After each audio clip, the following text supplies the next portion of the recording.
2026వ సంవత్సరం కన్యా రాశిలో జన్మించినటువంటి వారికి సంవత్సర గోచార ఫలితాలు ఎలా ఉంటాయో తెలుసుకుందాం. ఈ 2026వ సంవత్సరంలో కన్యా రాశి వారికి ముఖ్యమైనటువంటి గ్రహాలు గురు, శని, రాహు, కేతువుల యొక్క సంచారం ఏ స్థానాలలో జరుగుతుంది అనే విషయాన్ని మనం చూసినట్టయితే, గురువు 1 జూన్ వరకు దశమ స్థానంలో సంచరిస్తున్నాడు. తదనంతరం 1 జూన్ నుండి 31 అక్టోబర్ వరకు ఏకాదశ స్థానంలో సంచరిస్తున్నాడు. 31 అక్టోబర్ నుండి 24 జనవరి 2027 వరకు ద్వాదశ స్థానంలో సంచరిస్తున్నాడు. ఇలా ఈ 3 స్థానాలలో సంచరిస్తున్నాడు బృహస్పతి. దశమ, ఏకాదశ, ద్వాదశ స్థానాలలో సంచరిస్తున్నాడు. అయితే వీటి యొక్క ప్రభావం ఎలా ఉండబోతుంది అనే విషయం చూసినట్టయితే, ముఖ్యంగా దశమము, ఏకాదశము, ద్వాదశము ఈ 3 స్థానాలు కూడాను చాలా ముఖ్యమైనటువంటి స్థానాలు. చేసేటువంటి పనిపై ప్రభావాన్ని చూపించేటువంటి స్థానం దశమ స్థానం. ప్రారంభించినటువంటి పనులలో సాఫల్యముని పొందేటువంటి స్థానం ఏకాదశ స్థానం. ఆ లాభాన్ని అనుభవించడం లోపల మనము ఖర్చులు, వ్యయము, వృధా చేయడము, సమయము, కాలయాపన ఇవన్నీ కూడాను ద్వాదశ స్థానానికి సంబంధించినటువంటివి.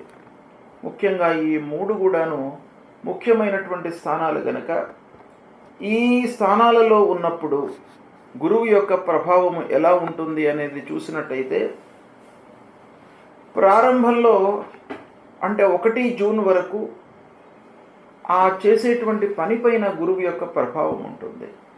గోచార రీత్యా దశమ స్థానంలో సంచారం ప్రతికూలం గనుక కొంత మీరు ఎఫర్ట్స్ పెట్టినట్టయితే, ఉద్యోగస్తులు, వ్యాపారస్తులు, స్వయం వృత్తిలో ఉన్నటువంటి వాళ్ళు, విద్యార్థులు, ఉద్యోగ ప్రయత్నంలో ఉన్నటువంటి వాళ్ళు అందరూ కూడాను కొంత ఎఫర్ట్స్ పెట్టినట్టయితే ఈ దశమ స్థానం లోపల కూడాను మీకు శుభ ఫలితాలు కలిగేటువంటి అవకాశాలు ఉంటాయి. కెరీర్ పరంగా అంటే మీరు చేసేటువంటి వృత్తిపరంగా అభివృద్ధి పథంలోకి వెళ్ళేటువంటి అవకాశాలు కూడాను ఉంటాయి. ఇక 1 జూన్ నుండి 31 అక్టోబర్ వరకు ఏకాదశ స్థానం, లాభస్థానం, అన్ని రకాలుగా మనకు కలిసి వచ్చేటువంటి స్థానం. అన్ని లాభాలను మనం చేపట్టినటువంటి కార్యక్రమాలలో మనకు కార్య సాఫల్యత కలుగుతుంది. ఈ సమయం లోపల మీరు పనులను పూర్తి చేస్తారు. విద్యార్థులకు ఉద్యోగం లభించేటువంటి అవకాశాలు ఉన్నాయి.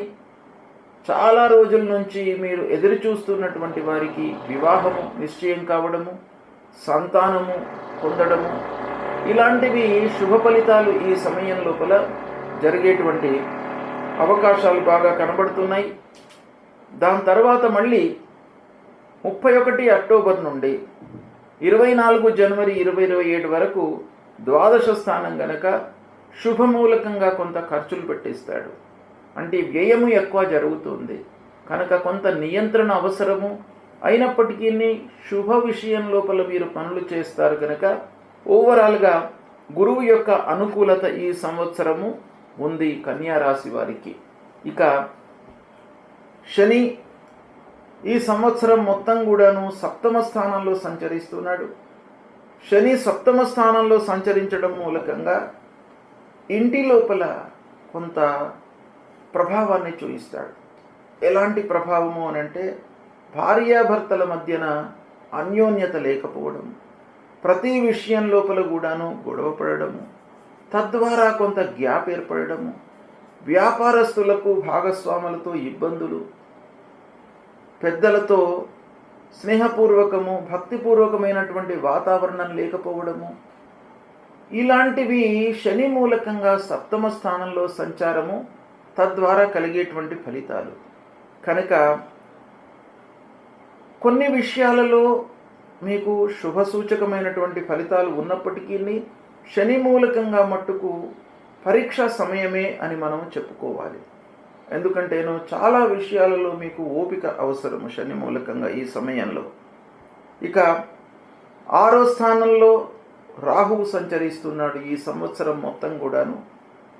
కాబట్టి రాహువు అనుకూలమైనటువంటి ఫలితాలను ఇవ్వబోతున్నాడు. రాహువు యొక్క సంచారము కూడా చాలా ప్రభావాన్ని చూపిస్తుంది.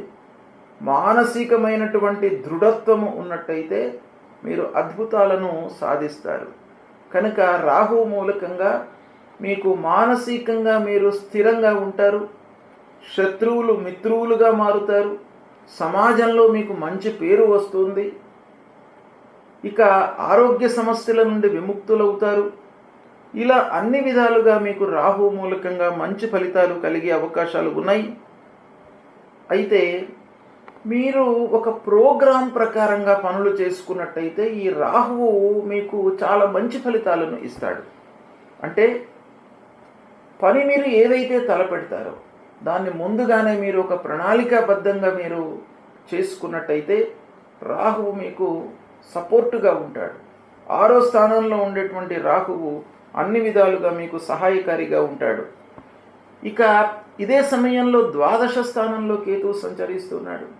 12వ స్థానంలో కేతువు మూలకంగా కొన్ని ఇబ్బందులు, అంటే విదేశీ ప్రయాణాలు, తద్వారా కొన్ని ఇబ్బందులు, ప్రయాణంలో కలిగేటువంటి ఇబ్బందులు, ఆర్థికపరమైనటువంటి ఇబ్బందులు, ఇలాంటివి తలెత్తే అవకాశాలు ఉన్నాయి కేతువు మూలకంగా. అయితే వీటన్నిటి మూలకంగా 12వ స్థానంలో కేతువు సంచరించడంతో మీ లోపల ఒక ఆధ్యాత్మికమైనటువంటి ధోరణిని క్రియేట్ చేస్తాడు. ఇది చాలా మీకు సంతృప్తిని కలిగించేటువంటి విషయం. అంటే దేవుడిపైన నమ్మకము, స్నేహితులు, పెద్దలు, గురువులు, వీళ్ళందరిపైన కూడాను మీ లోపల ఒక భక్తి భావన అనేటువంటిది క్రియేట్ చేస్తాడు. ఇది చాలా మీకు మంచి విషయం. తద్వారా ఏమవుతుంది, ప్రతి విషయాన్ని కూడాను మీరు అర్థం చేసుకునేటువంటి జ్ఞానం మీకు వస్తుంది. సంయమనం బాగా పెరుగుతుంది, ఓపిక పెరుగుతుంది. తద్వారా ఓపిక మీ లోపల పెరిగినట్టయితే అనుకోకుండా కొన్ని విషయాలలో మీరు సత్ఫలితాలను పొందే అవకాశం ఉంటుంది ఈ కేతువు మూలకంగా. కాబట్టి ఇలా కన్యా రాశి వారికి గురువు రాహువు యొక్క అనుకూలత ఉంది. శని కేతువులు మధ్యస్థంగా ఉన్నారు. కేతువు కొన్ని పాయింట్స్ లోపల, కొన్ని కార్నర్స్ లోపల మీకు మంచి ఫలితాన్ని ఇచ్చినప్పటికీ 12వ కేతువు గోచార రీత్యా ప్రతికూలంగా ఉంటాడు. 7వ శని కూడాను ప్రతికూలంగా ఉంటాడు. గనక గురువు రాహువు మీకు అనుకూలంగా ఉన్నాడు. మిగతా 2 గ్రహాలు ప్రతికూలంగా ఉన్నాయి. అయితే ఓవరాల్గా మనం చూసినట్టయితే ఈ 2026వ సంవత్సరంలో కన్యా రాశి వారికి ఉద్యోగస్తులకు మంచి ఫలితాలు ఉంటాయి. అంటే ఉద్యోగంలో మీరు పదోన్నతిని పొందేటువంటి అవకాశాలు ఉంటాయి. ఉద్యోగస్తులు ఓవరాల్గా సంతోషంగా ఉంటారు ఈ సంవత్సరంలో. వ్యాపారస్తులు కూడాను సంతోషంగా ఉంటారు, ఆనందంగా లైఫ్ లీడ్ చేస్తారు. ఇక కొన్ని విషయాలలో జాగ్రత్త అవసరము అనేటువంటి ఇక్కడ విషయం కూడాను మనకు తెలుస్తుంది. ఆత్మీయులు, బంధువులు, స్నేహితులు, దగ్గరి వాళ్ళు, వీళ్ళందరితో మట్టుకు కొంత జాగ్రత్తగా మీరు మెయింటైన్ చేయాలి. ఇది చేసినట్టయితే మీకు ఓవరాల్గా కన్యా రాశి వారికి ఈ 2026వ సంవత్సరంలో 60% మంచి ఫలితాలు ఉంటాయి.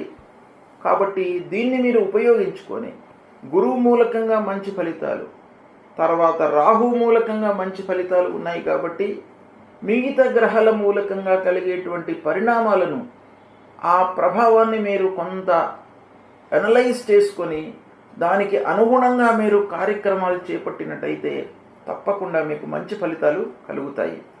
ఇక కన్యా రాశి వారికి ఈ 2026వ సంవత్సరంలో శని కేతువులు ప్రతికూలంగా ఉన్నారు.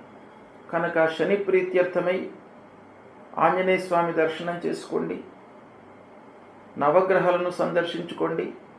నవగ్రహాల లోపల పశ్చిమ దిశలో శనేశ్వరుడి యొక్క విగ్రహం ఉంటుంది. ఆ విగ్రహానికి నువ్వుల నూనెతో అభిషేకం చేయండి. తర్వాత ఆంజనేయ స్వామి దేవాలయానికి వెళ్ళండి. ఆంజనేయ స్వామిని ప్రతినిత్యం కూడాను దర్శించుకోండి. విఘ్నేశ్వరుడికి పూజ చేయండి. విఘ్నేశ్వరుడికి దేవాలయానికి వెళ్ళి ఆ అభయాంజనేయ స్వామి, ఆ విఘ్నేశ్వరుణ్ణి మీరు కొలిచినట్టయితే తప్పకుండా మీకు ఈ సంవత్సరము అనుకూలమైనటువంటి ఫలితాలను ఇస్తుంది. ఓవరాల్గా మనం చూసినట్టయితే కన్యా రాశి వారికి ఈ సంవత్సరము 60% మంచి ఫలితాలు కలుగుతాయి. దీన్ని మీరు ఉపయోగించుకోండి, సత్ఫలితాలను పొందుతారు. శుభం.